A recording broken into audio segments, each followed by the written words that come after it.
Hey everyone, welcome back to the channel. Today's video is going to be all about Wealthfront and my returns for 2020 through using Wealthfront. Now, I want to start off with a little question. Since Wealthfront is a robo-advisor, I want to add this little question and throw it out there. Do you think that I maximized my returns for 2020 by investing into a robo-advisor program? That's probably a question that a lot of people may have, and I'm going to be happy to answer that question and show a little bit, not get into details that'll come in another video, but compare it to some of my returns that I've received into my individual stock account that I use to invest into individual stocks. So keep that in mind, and I'll go through the numbers that I've received so far this year for 2020 with Wealthfront. There are 2 more days left, and I'm not going to have those figures for you all in this video, but I doubt there's going to be a whole lot more movement within my account in those 2 days, so I think it's pretty safe to go ahead and create this video and call it my 2020 returns. Now, before I get into all of that, if you do enjoy this content, definitely consider hitting the like button. It helps so much with the YouTube algorithm. Subscribe to the channel and hit the notification bell if you do want to see future videos on this topic and other topics related to investments in the future.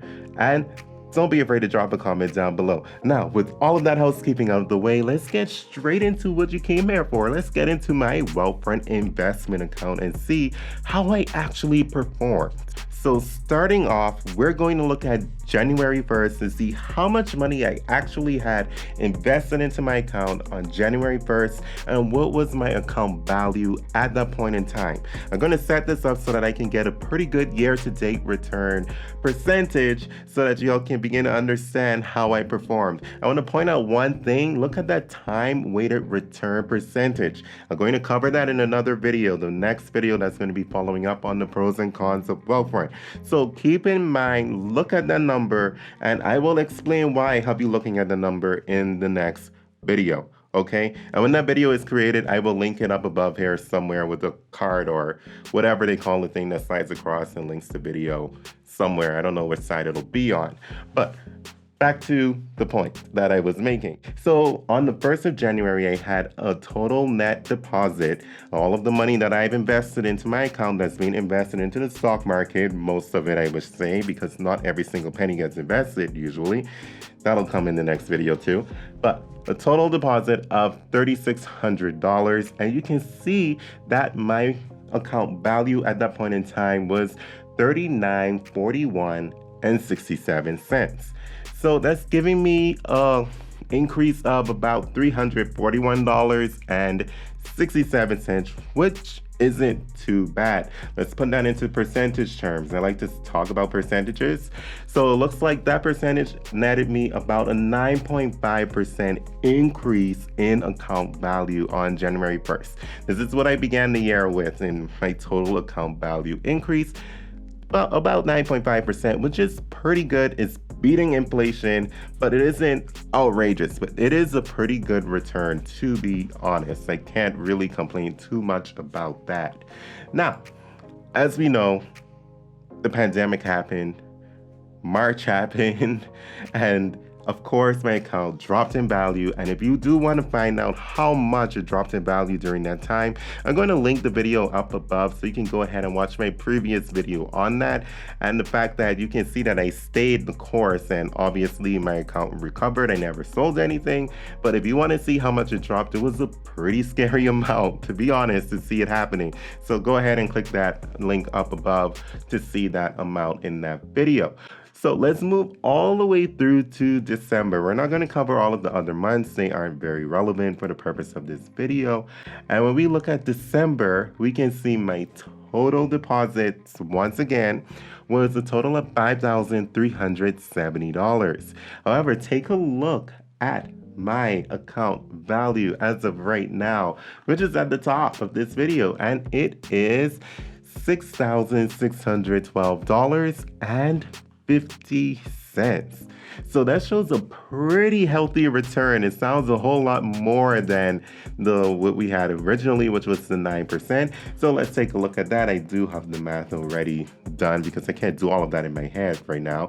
But the overall return for my entire account period, the entire time frame of my account is $1242.50. So that's $1,242.50. And actual return for that entire period was 23.2%. Not bad. It looks like we're gaining a whole lot of steam right now. I mean, it goes up, it goes down, but this is the actual gain, percentage gain on my account throughout the time that I have had it, because this is the total value of my account. Now, let's take a look into finding out how much my year-to-date return is. So what I did, I took this 23.2%, I subtracted the 9.5% to give me a net of 13.7% throughout the entire year. Now, that really doesn't sound too bad, does it? It's a pretty good and healthy return. I think so. We do have 2 more days. Maybe it'll go up a little bit. Maybe it'll go down a little bit, but I don't see anything major happening. Now, I did start off with that question earlier in the video. Did I maximize my returns by investing into a Robo advisor? And I can honestly answer that question and state absolutely not. So in comparison to purchasing individual stocks myself, did Wealthfront outperform me and my stock picks this year? And you know what? I am happy to report, kind of happy to report that no, it did not.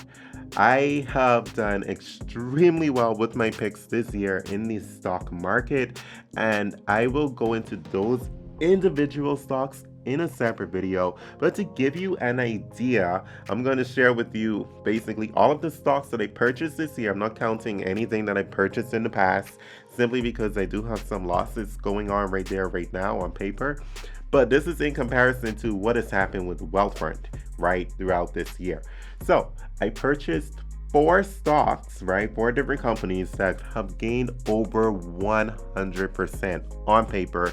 I haven't sold yet, so that can change. I've taken a screenshot, so when I do another video, those figures can remain the same to be in comparison with this video. Then I have 3 companies that I purchased, and I've gained over 50% with those 3 companies. And then I have 2 companies that I purchased that I've gained less than 50% with, and 1 company that I purchased that, well, that one was an ETF really, and I have a 0.56% loss.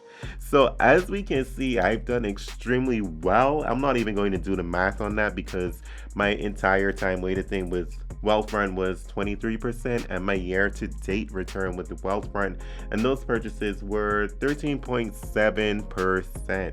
And starting my own account at the right time when everything was pretty much on sale, I was able to gain a tremendous amount. So I'll go into that in the future in a separate video, again showing you a small portfolio and showing you how a small portfolio can grow little by little. It's not a lot of money, so I'm totally comfortable showing this portfolio with you all, and hopefully this encourages people who are afraid to invest to actually start investing. I don't know what's going to happen with the market when I invest. I just invested based on the fact that invest now and in the future, hopefully everything goes and grows like it should or like it typically does, and we will see what happens. And so far, I'm sitting pretty well. So guys, this is my Wealthfront review, year-end review video. If you did enjoy this video and you stuck around to the end, go ahead, join the family, hit the subscribe button, hit that notification bell. I will be back with more videos in the future.